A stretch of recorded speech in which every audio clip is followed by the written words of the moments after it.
Bugun 25-mart, bu video 25-mart kuni joylanayapti va shu kundan boshlab 25-aprel kunigacha bemalol realchilarga jo'natib tashlayverasizlar. Mart oyi ortda qoldi va bu videoda aprel oyidagi jamoamiz Real Madridda o'yinlar haqida gaplashib o'tib ketamiz. Video boshlanmasdan oldin bitta like bosib qo'yishni esdan chiqarib qo'ymanglar. Qani ketdi. Jamoamiz Real Madridda aprel oyidagi birinchi o'yini 4-aprelga to'g'ri keladi. Soat 19:15 da ekan voqliroq Mallorkaga qarshi La Liga doirasida 30-turda to'qnash keladi. Mallorka mehmoni bo'ladi jamoamiz Real Madrid. Oradan ko'p vaqt o'tmay 7-apreldan 8-aprelga o'tar kechasi tungi soat 00:00 da jamoamiz Real Madrid Chempionlar Ligasiga qaytadi.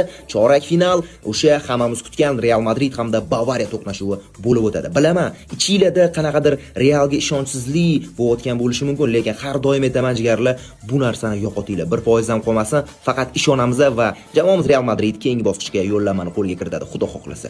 Undan keyingi to'qnashuv bo'lsa 11-apreldan 12-aprelga o'tar kechasi tungi soat 00:00 da La Liga doirasida 31-tur Bernabeu stadionida jamoamiz Real Madrid Kataloniyani Girona klubini qabul qiladi.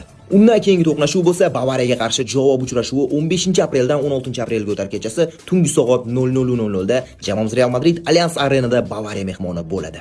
Undan keyingi to'qnashuv ham La Liga doirasida 33-tur 22-aprel kuni soat 21:00 da boshlanar ekan Bernabeu stadionida Real Madrid Deportivo Alavesni qabul qiladi. Va aprel oyini yakunlab beradigan to'qnashuv 25-aprel kuni soat 9:00 da ekan, bu ham 21:00 da Real Madrid Betis mehmoni bo'ladi. Bu so'nggi uchrashuv bo'ladi aprel oyidagi. Undan keyin yana may oyida bizani ajoyib to'qnashuvlar kutib turadi. Xullas jigarlar, jamoamiz Real Madridda aprel oyida bo'lib o'tadigan o'yinlar haqida to'liq ma'lumot berdim. Erinmasanglar bitta like bosib ketinglar, realchilarga maksimalni jo'natinglar. Kommentariyada o'zingizlarning izohinglarni yozib ketinglar. Qaysi klubga qarshi jamoamiz Real Madrid qiynalishi mumkin? Va har doim aytadigan gapim, realchilarni